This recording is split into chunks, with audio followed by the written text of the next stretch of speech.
What's up, Playmates? Welcome to Ford's Playground, and this is a very special episode. This is the first broadcast from the new castle in the mountains.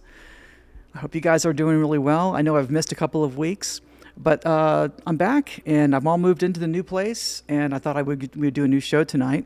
And I tried to go live, and the internet just couldn't handle it, so there were some technical difficulties. My apologies for that. So I'm just going to sit here and record this all by myself, and then I'm going to upload it later so you guys can see and watch. And if you can hang around to the end of the video, I'm going to show you, give you a little tour of the castle. I know a lot of you guys have asked for that. So tonight we're going to talk about icebergs, the iceberg of esoteric, and let's just call it the iceberg of the adversarial distraction. And I got this idea from Baseforge on Instagram. So if you guys are not following him, he's a really awesome guy to follow, Baseforge. But yeah, he posted a little thing about this. And I thought there was plenty of room for me to really expand on what he was talking about. So I thought we'd get into that. We'd talk about, which is about icebergs. And the metaphor, not literally about icebergs, but essentially the metaphor of what an iceberg is, that in the ocean, you can just see the smallest little bit sticking out of the water. But whatever rest assured, whatever you can see sticking out of the water, there's 10 times that amount underneath the water that you can't see. And if you apply that metaphor to all kinds of things, that's usually the truth, particularly with spiritual studies and getting into the power of the mind and consciousness. And it's a very, very, very deep subject. So we're going to get into what that pathway looks like for a lot of people. And yeah, it's going to be a pretty awesome show. So stick around.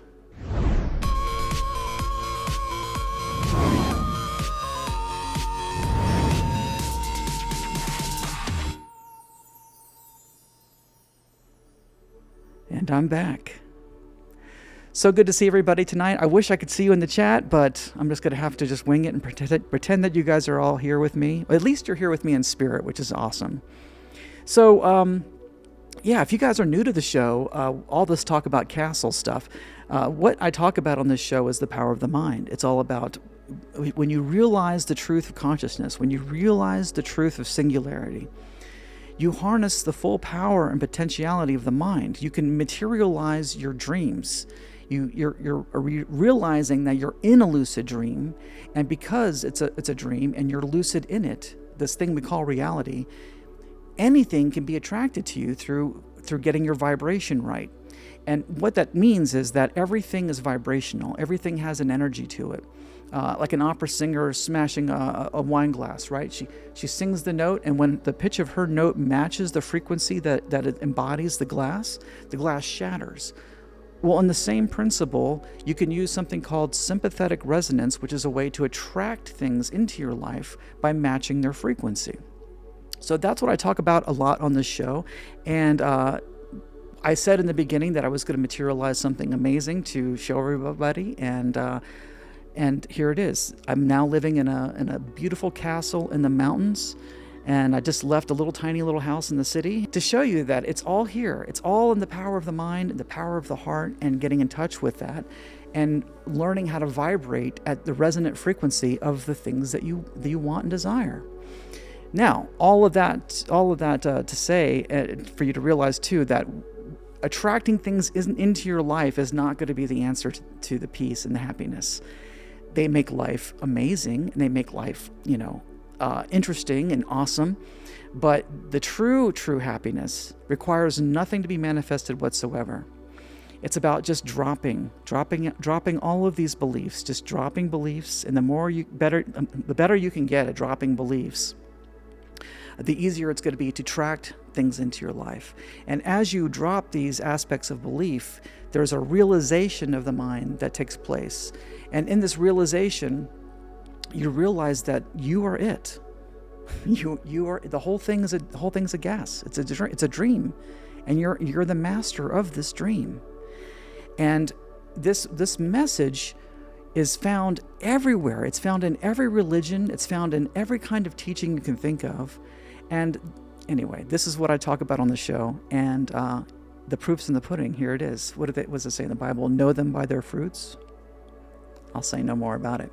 So, getting back to tonight's subject, I thought we would go over this iceberg thing here, and this is the image that Baseforge had put up, and I thought it was so fascinating.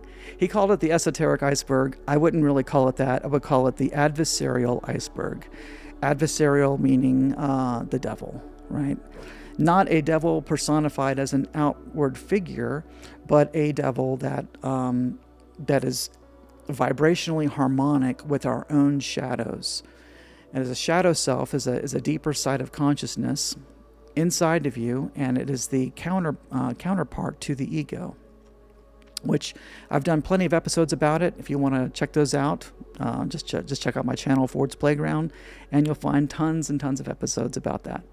All right, getting back into this iceberg situation here. So what he was talking about was this diagram. I'm not sure if he made it or found it or what it is. But what he's trying to say is that if you look up there in the upper left-hand corner, this is where most people are their entire lives. They spend their entire lives in that upper left-hand corner. Do you see where it has all the different symbols for the different religions, right? And if we're brought up like that, that's where most people spend their entire life. They'll never get out of that little area. They'll only ever get to see that little part of the iceberg. They're not even going to realize it's an iceberg. They're just going to see that one little part there. And to them, all of life and reality is that section. And it's only when we have curiosity, when we have this innate curiosity for wanting to know the truth, only then do we start to think about different ways that can explain existence. And usually that curiosity starts where religion fails us. I wouldn't say that it's the cause of curiosity. Curiosity is just innate in most people, but there's an acceleration or an inflation of curiosity.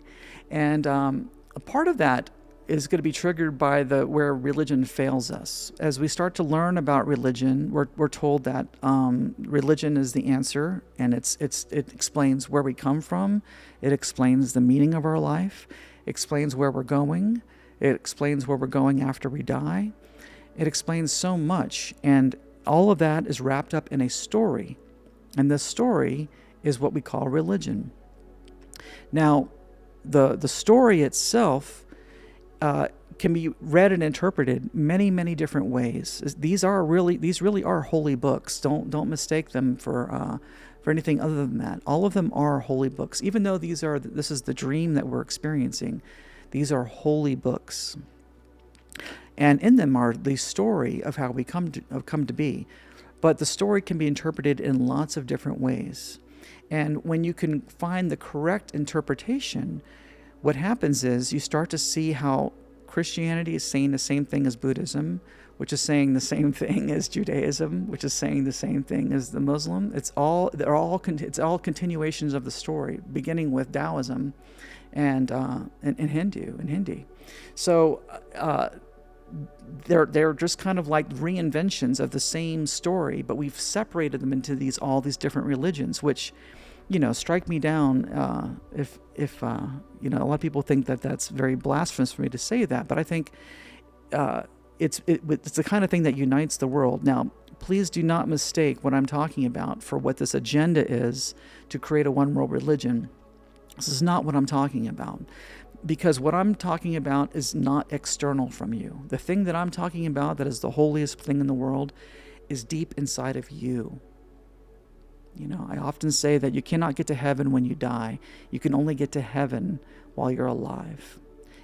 You realize heaven. You realize that this is already heaven. And what makes it seem like it's not heaven is your own mental projections of your shadow self. This isn't to say that there isn't evil in the world. There is definitely evil in the world. And I've talked endlessly about where that evil comes from and how that works. Again, so just check out my other episodes. But what we're realizing is that we're already in heaven, and everything is already perfect just as it is. Just as it is. So don't mistake that for what the government agenda is trying to sell you guys, which is this unified religion. It's not at all what I'm talking about. And I'm going to come back to that conspiratorial idea towards the end of the show, so stick with me here. So getting back to this image here, so that upper left-hand corner is where most people spend their entire lives. That's where they exist. And they never are able to see outside of that area there. And for the ones that are starting to see that, well, this explanation of this story doesn't make sense, and there's all these holes in this story, what happens is they start to explore other ideas. And the next thing that you go into from the exploration beyond religion is you start to get into science, because that's where the propaganda takes us. It takes us into scientism, which is a belief system. Scientism is a belief system. And I've talked endlessly about this as well. When you get down to the core of science, everything rests on the Big Bang. Everything. Every explanation about anything rests on the idea of an evolution that took place beginning with the Big Bang 13.5 billion years ago. And once you start to poke holes in that theory, you start to see that science doesn't know anything. And science admits this. Terence McKenna often will make a joke about science will proclaim, give us one miracle and we'll explain the rest. Because they can't explain that one thing that brought us here. They are just as much in the dark as everyone else. And this goes the same for religion too. Nobody knows. Nobody knows. And I say that because science likes to claim that they know everything, and they do. Science brings wonderful things into this world and has improved this world in ways I can't even articulate. It's awesome. It's awesome. I come from scientism, and I know all of the beautiful, grandiose aspects of it. And I know that when you can really, really get into the depths of science, there is a reverence there. There is a kind of divine spirit there, although I would never have admitted that was a divine spirit. I would have just called it the reverence for science, or the astonishment of science. But what happens is, so you go from this upper left-hand corner. Wow, I was on the picture, so sorry about that. So you go from the left-hand picture, side of the picture, from religion, and then we cross over to the right side of the picture, and we get into what's called scientism. And that's usually a lifetime pursuit right there. It's a lifetime pursuit to go from religion to scientism, because taking that leap of faith, depending on how embedded you are into religion, is a gigantic step. When you think about the foundation of everything that you are rests on what these ideas are saying, what you're toying with and what you're questioning is the foundation of your own being. This is why it's a gigantic leap. So I say that because if you've already started to awaken and you've realized a lot of these things, and you get sad or frustrated that maybe your spouse isn't getting it or your children aren't getting it, listen, we're all on our own path, and not everyone's going to get it in this lifetime. Not everyone, but everyone will get it.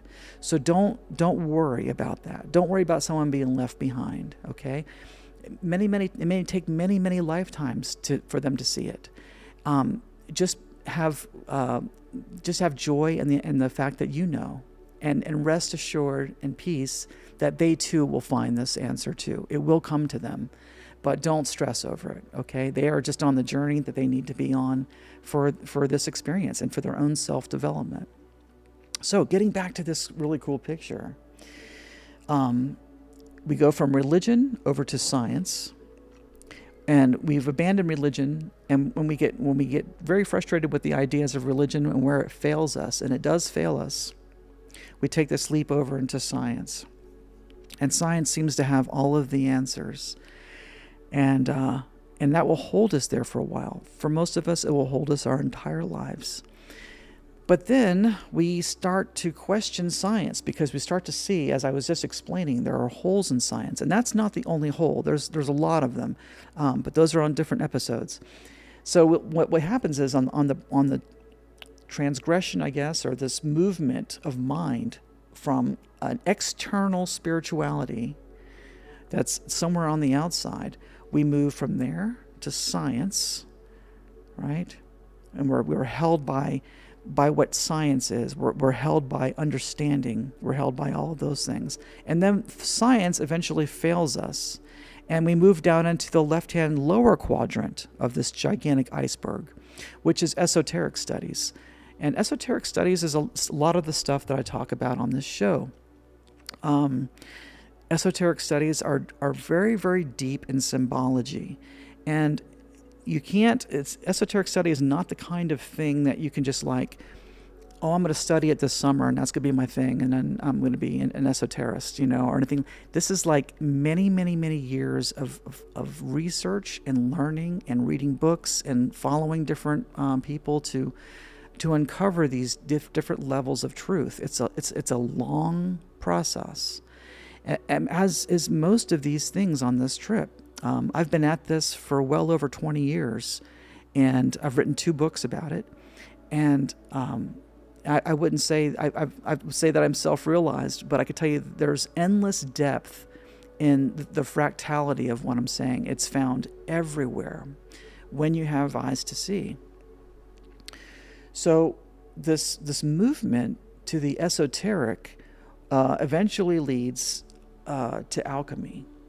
And alchemy is very, very interesting because you're still regarding spirit as something that's external from you. And alchemy starts to show you the relationship between mind and matter. That's what alchemy is all about. And it's deep. You could spend a lifetime studying alchemy and mastering it. And I'm sure there are lots and lots of very, very talented alchemists out there who could probably do amazing magic. And that's what alchemy is. It's realizing magic with a K at the end. It's M-A-G-I-C-K. This is not stage magic. This is not pulling a rabbit out of a hat. This is real magic. You can call it witchcraft. You can call it sorcery. But it's alchemy. And it has a very terrible stigma to it. But when you realize that some of the greatest minds of our history come from alchemy, Newton, for example, was a devoted alchemist and a devoted esoteric philosopher. So all of his study and all of his knowledge comes a lot from this, from the esoteric perspective of things. So the esoteric aspect leads you to the alchemy, and the alchemy is very, very interesting. The alchemy is represented by that philosopher's stone. It's the triangle with the square and the circle. Do you see it right below the neck there? And that's the representation of alchemy.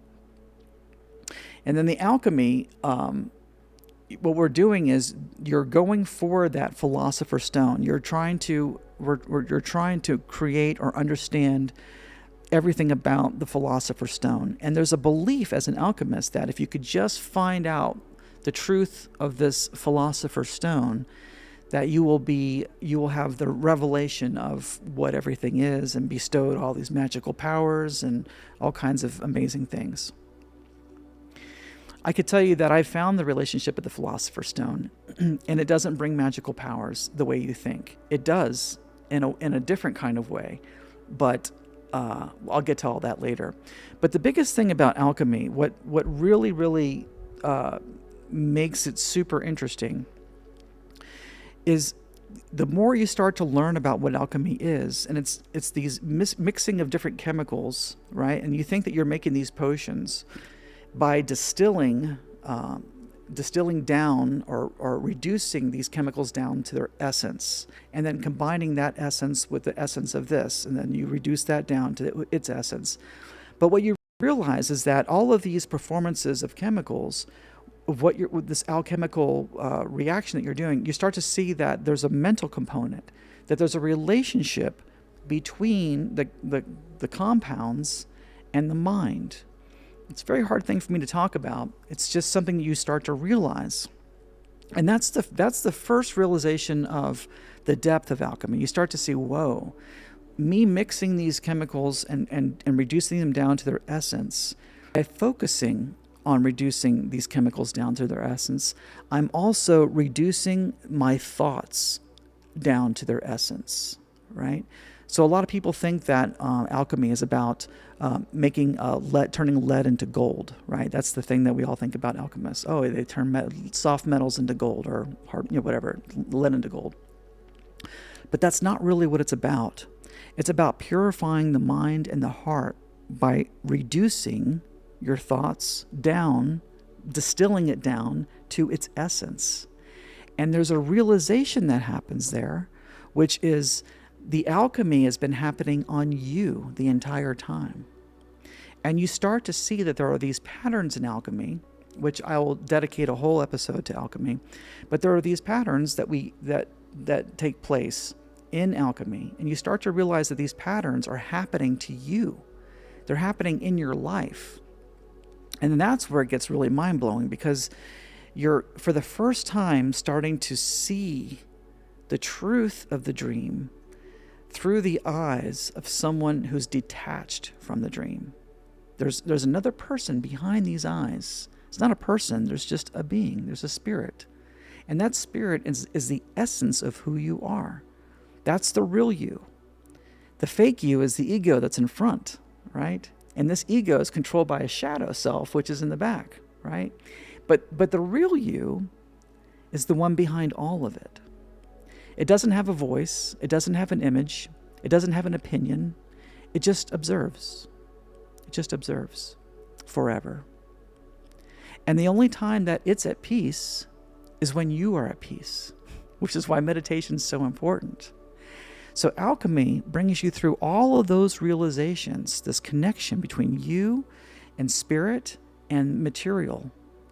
And that connection is it's like this perfect trinity in itself. You start to see that you are part of this trinity. So from there, that's another huge leap, because you're breaking free of the material realm by doing this. I'm going to show you a diagram I use for this all the time. So you're breaking free of the physical realm, and you're moving up from the green closer to that star in the middle there. And eventually you want to go up and out, right? So we're moving from the physical into the metaphysical. But to do that, you've got to let go of so much. You have to let go of so many details. You have to let go of so many beliefs about the nature of this world and the nature of reality. The idea that this table is real. It's not. It's not. It's 99% empty space. It's a vibration. And all of science will agree with me. This is a vibration. It really only exists in the mind. It's the only place it really exists. It's the sensations that my body, my perceived body, is taking in and creating this experience in the mind.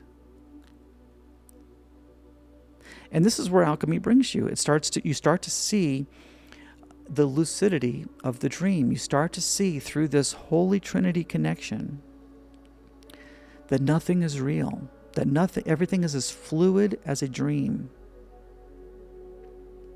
And that is a really, really mind-blowing place to go, because you start to feel as though you're free-falling for the first time. There's free-falling there. And this is the most dangerous time for a person on this path, because in that free fall, there's a tendency to drift towards nihilism, meaning, what's the point of anything if it's all fake? If none of it's real, if God isn't real, that nothing is real, then why bother? That's the attitude, right? And it's a very depressing state. It's a huge letdown, because you've been building up to thinking that you're going to discover something amazing and perhaps, learn the secrets of the Philosopher's Stone, and you're going to become Superman on Earth or whatever. It really feels like that. That's the motivation for studying the alchemy. So it's a total letdown when you start to see that, no, the alchemy is what's happening to you as you're studying alchemy, and the alchemy is going to help you realize the truth, which is nothing's real, not even you. So, but you still haven't realized that yet, though. You start to feel like a being falling. You're falling, and you give up. You just like, what's the meaning of anything? What's the point? What's the point? It's a very what's the point kind of vibe, And from there, if you can get through the nihilism and find peace in your heart with it, love in it, an amazing thing happens. You come full circle. You come full circle. Now, there's two ways that you can go. You can move towards the esoteric religions, like Thelema, be one of them, Masonry, the Illuminati, if that's what you want to get into or call it. But you can start to drift that way through the nihilism. What's the point of anything? Nothing's real. What's the point? And there is no God, right? That's the realization. So it's easy to drift over into that negative space. This is the space of witchcraft. This is the space of all of that esoteric religion. I'll call it. It's all these beliefs about the power of the esoteric study, and these religions there's some deep knowledge there, there's some deep wisdom there, but there's also a lot of darkness there that definitely turned me off pretty quickly as I got into some of it, particularly with Thelema, particularly with Crowley. I found a lot of it incredibly distasteful, and it turned me off. And it will for you too, or you're going to have the spirit of just of feeding your nihilism with going into that direction. This is why we have two different kinds of people. You might ask, well, how can we have people on this earth that are like the Illuminati, who just want to rule the world and rule people and just take over because they've lost faith in anything. They've lost faith in anything but themselves. And that can lead to Satanism. It can lead to, like I said, Satanism, all these other different types of esoteric type religions. And I could tell you they're empty. They are empty. And sometimes you have to just find that out for yourself, but they're empty. And the other possible direction you can go at the end of alchemy is you can start to, instead of having a nihilistic attitude, you can have an inquisitive attitude about it. Well, why is this happening? If it's just random and it doesn't mean anything and it's just this everlasting dream that's unfolding. Sorry about that. What do I do? What do I do with that? And if you can maintain this beautiful curiosity about it, you can be caught by spiritual studies. And I'm going to flip back to this. I'm not going to forget this time. And that would be the symbol of Brahman there, which is right below the Philosopher's Stone. You can get into Taoism, represented by the yin yang, right? We have the Merkaba there. So you can get caught into those camps, which is also not salvation either, because there's religions in there too. And if you get caught in the religion, you're trapped. These are like the traps, right? So you've got the trap of religion on the upper left-hand corner, then you've got the trap of science in the upper right-hand corner, and then in the lower left-hand corner, you've got the trap of esoteric religion, and then in the lower right-hand corner, you've got the trap of spiritual religion. And what I'm saying to you is, it's when it's turned into a religion, that's where it all goes wonky. That's where it all goes wonky.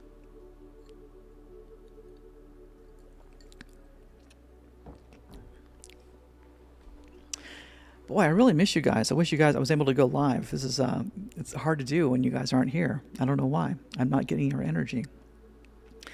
But okay, so we move from alchemy over into either the dark side, which is the dark religions of satanic studies, or of Thelema, another one, or getting into sorcery, magic, witchcraft, which is one direction you can go. And I assure you, it's a trap. Just like everything else, it's a trap. Or you can get into the spiritual studies, which are also a trap. Taoism, Buddhism, Hinduism, right? And these are all the spiritual studies that have been turned into religions, unfortunately. There's a famous story about the Buddha who laughed at his disciples for writing down what his teachings were. He shook his head and laughed, because the fact that they were writing it down means they did not get the lesson. They didn't understand. And it's from the people who didn't understand, who wrote it down. Those people are teaching the wrong thing. They're just as lost as the other religions, because they've missed the whole point of presence, the whole point of non-dualism, the whole point of being totally here now, realizing what's taking place, which is a dream. And the most beautiful part about it is you are the dream master. It's you. It's you. And the reason that the dream seems terrible for most people is because we've got all this muck in us, all of this crap that we have to get out of us. And it's the purification of your beingness is what you need to do. It's refinement, as I often say. It's a refinement of the self. And the more that you can refine the self, you're going to project a reality in front of you that is beautiful and awesome and amazing. These things that we're seeing in the world that are so ugly and detestful and awful are mental projections of the crap inside of us. We're only ever seeing and experiencing who we have become. I'll say that again. We are only ever experiencing who we have become. Because who we've become is the mental projection onto the world in front of us. Okay? Now, I know you're going to say, well, there's all this evil in the world and there's children who die. Look, there's evil in the world, right? It's all the adversary. And that adversary is this projected shadow self, but it gets super inflated through fractality. It's like a runaway freight train of negativity. And that's what happens. Okay? But make no mistake, there's only you. And it's coming from you. It's coming from you. So here we are. We've made this trip all the way around this iceberg. We've found the depth of the iceberg. We've realized that religion is not doing it for us. Science was not doing it for us. The esoteric studies didn't do it for us. Alchemy didn't do it for us, which brings in the nihilism. And then we drift over into either Thelema or Satanism or Illuminati or Masonry or whatever you want to talk about. We can either go that direction or we can go over to the direction of spiritual studies. Hinduism, Buddhism, Kabbalah, a lot of people are into. And these are all great things. They're wonderful, wonderful things. They're wonderful teachings. But for the ones who try to turn it into a religion, that's the misstep. So where are we left? What do we do now? It's to realize that only the here and now exists forever. And it's a miracle. It doesn't need to be worshipped. It doesn't need to be recited, mantras. You don't need to count beads. You don't need to do anything. It wants nothing from you but your happiness. It's a miracle of experience. It has no beginning. It has no end. It just is. Forever. And that's the happy part. That's the beautiful, happy part. It's forever. You get to play this game with yourself forever. Forever. And the world is anything you want it to be and as detailed as you wish to make it. Thoughts become things. And wherever you place your attention, that is what your world is going to become. It's that simple. It's so simple. It's right in front of our face. And we just can't believe it. It's too impossible. It's too impossible. And yet, it's happening. It's happening. Not only is it happening, but I can prove it to you in science. I can prove it to you in psychology. I can prove it to you in just a variety of ways. We've talked about it all the time on this show. It's real. And no one can debunk what I'm saying. Nobody. Which is why this philosophy has been around for so long. which is a joke in itself, because there is no history. There is no past. There is no future. There is no earth. There's just the dream. And it's the dream from my perspective, and it's the dream from your perspective, and it's the dream from Atlas's perspective, my dog over here. There's only the dream forever. In fact, you never even woke up this morning. You just moved from one dream to another dream. But in this dream, you're becoming lucid. You've done the work, and you're becoming lucid to the truth of this dream, which is it's all mental, all of it. There is only mind. There's only mind. It's not my mind and your mind and my imagination and your imagination. There's only imagination. There's only imagination forever. It's a playground, an infinite playground, which is why I refer to you guys as my playmates. Again, it's anything you want it to be and as detailed as you wish to make it. And if you can get with what I'm talking about there, that's a very mind-blowing idea. Mind-blowing. And there's nothing to be afraid of at all. The dream goes on and on and on and on and on. Even if you dream that you die, it's just a dream, and you'll wake up again in a new dream.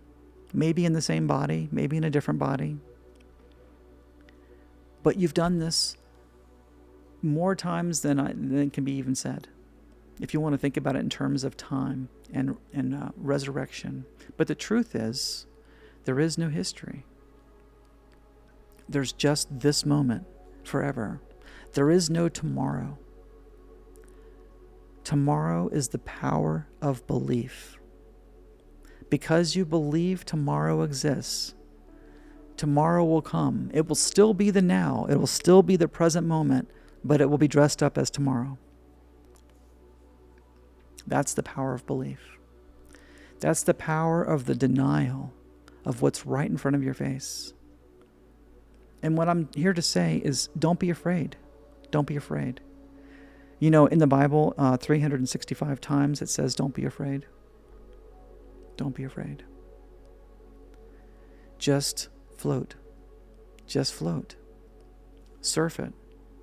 You see the vibrations coming? The vibration of this person comes up here, and the vibration of this event is happening over here. You just observe, and you float, and you surf wherever you can. You see where the energy's going, and you just surf with it. Don't fight it. There's no fighting the system. This idea of fighting the system and fighting the adversary, you're fighting yourself. You're fighting yourself. All you can do is get right with it. Get right with yourself. Refine yourself. Work towards becoming a better person. Work towards becoming a nicer person, a more loving person. Work towards refinement. Just like alchemy. You're doing alchemy on yourself.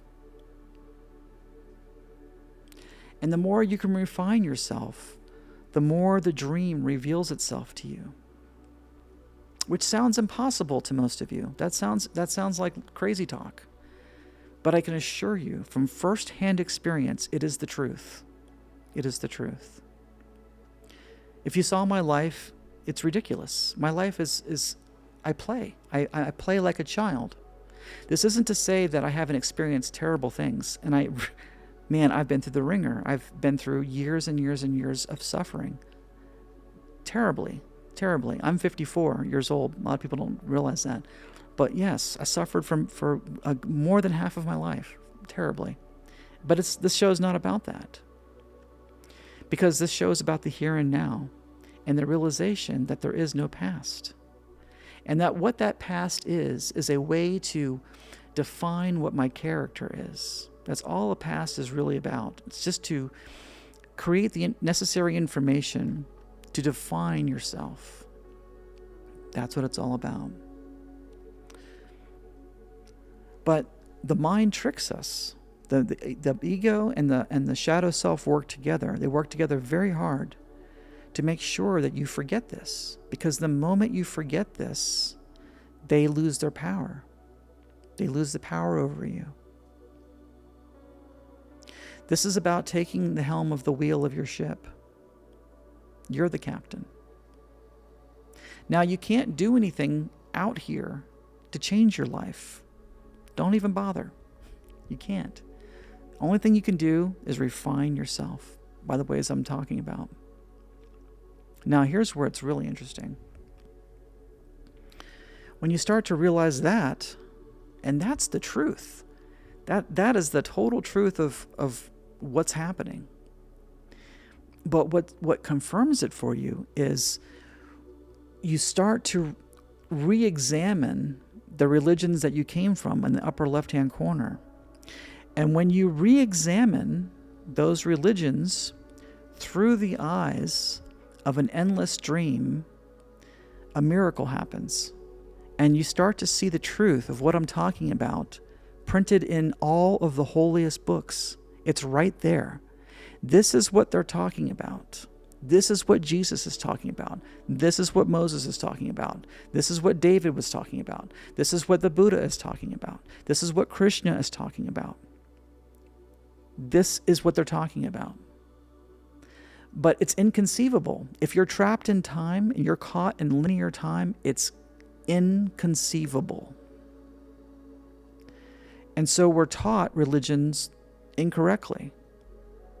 So this truly is a trek that brings you full circle. Okay? I went from being, I call myself a recovering Catholic. I grew up Catholic, very devout Catholic. My mom was Catholic. And that turned me into an atheist, as you could imagine. And as an atheist, I got into scientism. Scientism was all my thing. It was all about science. And I got very, very heavily into science. And then when science let me down, I got into the alchemy and got into the esoteric studies because there was no truth there. And I just followed the same path that I'm telling you. Started getting into the Buddhism, started studying Krishna and Kabbalah. And when all of those things failed me, it brought me to this realization. And it was nothing eventful about it. The moment that it hit me, you think that it would just be bells and whistles and shooting stars and Godzilla, and that's what you think is going to happen. But I was literally, the moment that it struck me, I had already experienced this thing called ego death. I experienced this momentary death of the ego, which felt like it felt like a million years when it happened, but it really only lasted just a few minutes. But it was absolutely the most terrifying experience of my life. I would never want to repeat that again. But the realization that came from it was pretty intense. But what happened was there was no realization after it was over. It took me almost 10 years to process that experience, what seemed like 10 years anyway. And then just one day, thinking about it, there was just bam. And suddenly I saw the truth. I saw what it was showing me. And nothing happened. I was just laughing. I started laughing really hard. I started seeing, it was a little bit like I was tripping. I could see faces and things, and things were moving. And I was not on drugs at all. I was just sitting there and doing my meditation. And when it hit me, I just started laughing. I just started laughing my ass off. It was just the funniest thing ever. And it was because it was so simple. It was the easiest thing in the world to see. But that was the problem. It was so close. It was so impossibly close. I was unable to see it until that moment. And ever since that moment, I have not been able to shake it. I have to work hard to get sucked into the dream and for it to become believable for me. It's very difficult. And that frustrates a lot of people, in your life who are taking life very, very serious. I have reverence for life. I love life. I love other people. I love my life. I love my family. I love my friends. I have compassion for anyone I meet. And in every single way, I have become a much better person in every way. And so I have all great things to say about it. It's just truly, truly, truly amazing. And the beautiful thing is that every single one of you are going to experience this. It may not happen for you exactly the way it happened for me, but these are the general stopping points. These are the general bus stops, if you will, on this on this trek to self-realization. How cool is that, right? Very, very, very cool. And this would be the part that we'd start chatting and talking about it. And unfortunately, I didn't get enough of an internet signal here. And I tried several times to get it working, and the technical difficulties were just not working. So I'm in a castle in the mountains, and I've been here for about a week now. My house is still has a lot of boxes and stuff everywhere. And I was assured by Verizon that it was going to be enough of a signal for me to be able to do my show here live from the castle, but they lied to me. How about that, right? So, boo to them. But anyway, I will figure out how to solve this problem so I can do live shows again. But in the meantime, we'll just do them like this. I'll talk to myself and then post them later. All right, so I hope everyone is buckled in. You guys want to see the castle? Are you guys ready to see what I've materialized into life? I don't even want to take credit for it. It's just I had a vision for what I wanted in life, and miraculously Spirit brought it into my life. And that happened by just not giving up. I focused on it every day. And through the miracle of vibration, the miracle of life, and the miracle of wonderful, wonderful friends in my life who helped me manifest this thing and bring it into fruition. You know who you are. I love all of you very, very much. This thing happened for me. And I want to show you what's possible when you focus. I'll show you what happens when you focus. Here we go.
I hope you guys liked that. Hopefully the sound was working. That's my new song, Home Again. It's actually an older song. It's a couple of years old now.